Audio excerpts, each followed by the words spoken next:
Hello everyone, I hope you guys are having a wonderful day and making some really good trades. And right now, let's get right into it because Bitcoin is getting a huge rally today as the Federal Reserve raised the rates by 25 basis points.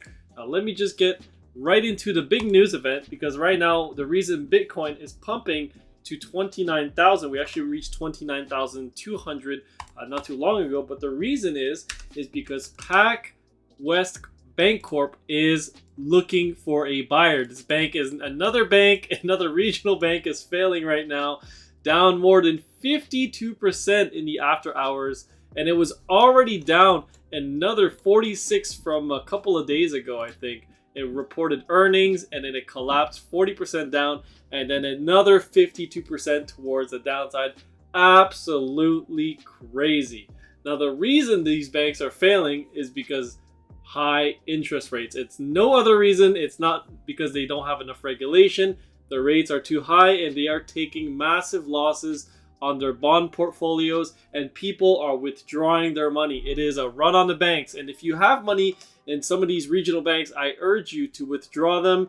Add to the pressure. I'm just kidding. Not add to the pressure, but definitely go withdraw your money and make sure that your wealth is safe and it's better in your pockets and in safe haven assets than in risky banks that are not insured by the government, or not at least fully insured, because right now they need to get bought out by another one. Anyways, let's get into it. Let's take a look at Bitcoin, see what's happening right now. And we can see that we are getting a very nice pump towards the upside. Let's take a look at that daily time frame. Again, a lot of people were bearish. It was looking quite bearish the other day with that dump to 27,600. But we quickly reversed that now, and we can see that we are still in that green money flow. Let's take a look at that 4-hour time frame. And again, it's been dwindling, but that green money flow on Market Cipher has been, still there. It's still struggling towards the upside, but I think with this pump, we could finally see our last rally towards 32, 34, or potentially even as high as 38,000 if we are using the Elliott wave indicator on the 4-hour time frame. Now let's take a look at what Bitcoin could be doing, because this is my first targets, and I already told you guys the targets on Market Cipher, but I'm going to be looking for 32,000 right around this level here, and if we get past that, then 35,880 is going to be my final target for Bitcoin, and I will potentially maybe even put a very big short if we get to this level. If we see that we're struggling to get past 32, maybe I'll put my short there, but I'll keep you guys up to date. And again, the reason for this short is that we have a very nice gap fill area. You could play it to the wick if you want, right around 35,220. But if you want to make even get an even better entry, then you can try to catch it to 35,880 if we were to get there. Nothing guarantees that we are going to pump to that level. Okay, just want to make that very, very clear. All right, there's no guarantees in this market. Things can change on a dime.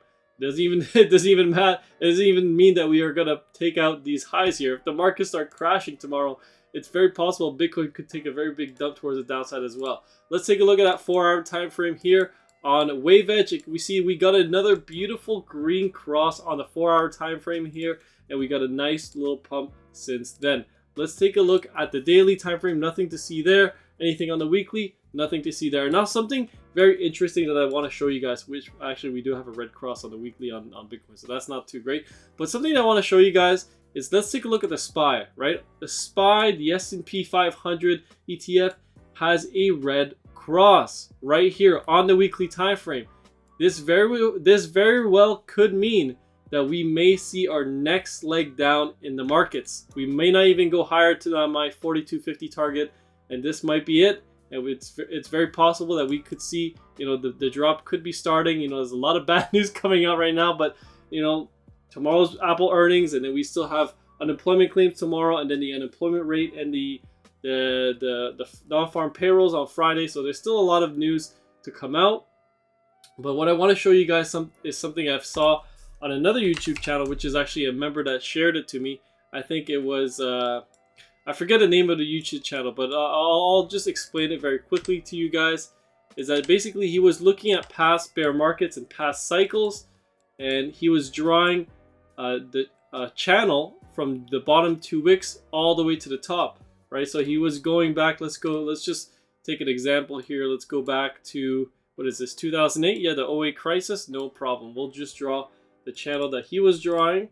And he was essentially saying that every bear market that we've had, we've retested the channel tops and they've acted as resistance, and we were not able to get over them, and we've constantly, you know, dropped after that. And then we've got another one down here in '02 as well. And I'll just draw the same exact one that he drew, and I'll just draw it like so. And there you go. I think it's this one. I'm pretty sure it's this one there. There we go. He's drawing it from these two pivot points. So if you grab it from there and you bring it to the top of the wick of the market, top of the market, you can see we have acted as resistance. This one actually managed to break out a little bit here. I don't know if it's working just on the ETFs, or maybe you have to do it on the SP 500, but essentially we get a very big leg down. Now let's fast forward to today's market, and we'll just do the exact same thing, and we are very close to topping out. According, you know, if we're following this channel, if we pull it all the way down, let me just adjust this a little bit better, and there we go. Again, maybe I should zoom in on like some shorter time frames, but overall we are very, very close. On his, it actually makes contact. Maybe he was using the S&P 500 index, but I'm using the SPY, so there's probably a little bit of a variation in price. So you guys can see that we did not make it here on the SPY. But overall, if you do it on the S&P 500, I'm pretty sure you're going to get the exact same result as him. And essentially, it shows that we've made contact with this channel here. I'll just adjust it a little bit because it's hurting my eyes, not seeing that it's not touching. And there we go. So if we make contact here, and that was our top, and we're going to get our next leg down, you know, then it's going to be a pretty hefty drop coming in the coming months. I'm also leaning towards that we could potentially get a very big drop in the markets. Let me just take a look at market cipher on the weekly time frame. Not something that we do too much on my channel lately, but overall, you guys can see it's starting to flip pretty bearish right now. We were looking significantly more bullish. Now it's a 6 and a 4. Let's take a look at the monthly. I don't think the monthly should be affected, and there you go. The monthly is still looking very bullish, but things can change. We are only the beginning of the month. It is May 3rd, right? There's still like 4 weeks left in this month, including this one, right? So there's still a lot of time on the clock. It's very possible that we could roll over in May, you know, sell in May, walk away. But, you know, I don't want to get ahead of it myself. It's just one drop in the market, and we haven't really seen any follow through yet. We've seen a good amount of selling today. Okay volume on the spiders. I think it was 90 million today. That's not too bad for sell-off, but we see anything over 120 million. I'm going to be pretty confident that this is going to be our top of the market. Now let's take a look at some commodities here. Let's take a look at oil, and look at oil. Got a huge wick down just now to $64 a barrel, getting a massive bounce from the lows right now. But oil is absolutely collapsing at the moment. Recession fears, markets panicking at the moment. Let's take a look at natural gas. Natural gas actually came back down to my 786 retracement, so that I actually really like to see that. Anything underneath this would invalidate the 1-2 setup, and we won't be able to. So we probably won't be able to get to my target here of $3.50. We may chop here for a while, but overall it is still holding. Let's take a look at not oil. I wanted to take a look at gold. There we go. Gold is actually rallying at the moment up to $2,000 and $2,053.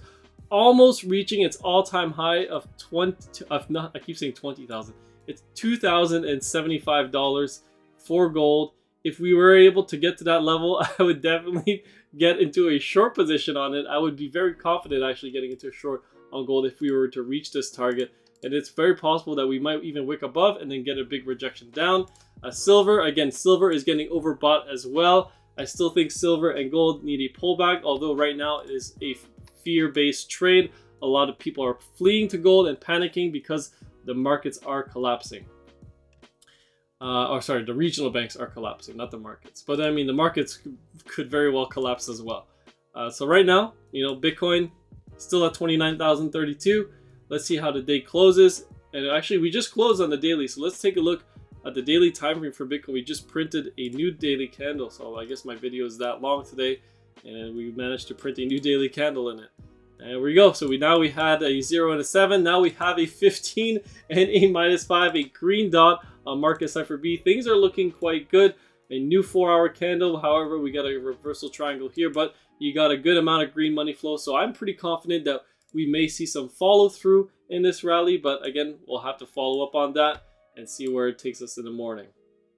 Let me just take a look here on wave edge, see if anything new printed on the daily time frame. Nothing really new here. Nothing on the 4-hour, nothing on the 1-hour either. Overall, I think things are looking good for us inside the Discord, which, by the way, we made an amazing trade today, booking over 33% profit in the money. So congratulations to the gold members and the crypto members who are following the trade signals for leverage crypto trades. All right, I'll talk to you guys later. Thanks for watching my video, and thanks for subscribing. Love you all. Peace.